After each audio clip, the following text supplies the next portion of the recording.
Could you exegete Colossians chapter 1, verse 15 to 17 for me from your perspective? Christ is the image of the invisible God. So he's not God. He's the image of the invisible God, the firstborn of all creation. I believe that. I believe he is before the foundation of the world in a notional sense. All things are because of him, for the Son. Verse 16, some have by him all things were created.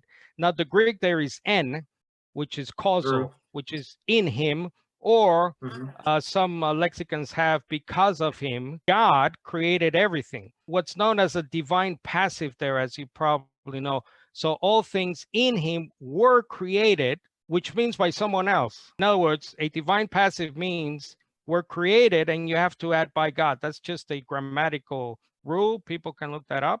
There's someone creating in the Son, or because of the Son, or through the Son. So we also have the other preposition dia, through the Son. These are things in heaven, on earth, and I take that as Genesis, by the way. So the whole of creation, the whole of Genesis is because of the Son, in the Son, with him in mind, if you want, as a causal there, en, the Greek end. All things, visible, invisible, thrones, powers.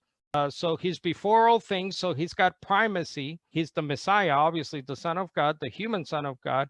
In him, or because of him, all things are now holding together. And then we get to verse 18, which I think we would agree is the church now, the head of the body, the congregation or the assembly, the beginning, firstborn from the dead. So he was dead. And however we define death, by the way, it's something God simply cannot do. I think it's 1 Timothy 6:16, the only immortal, eternal.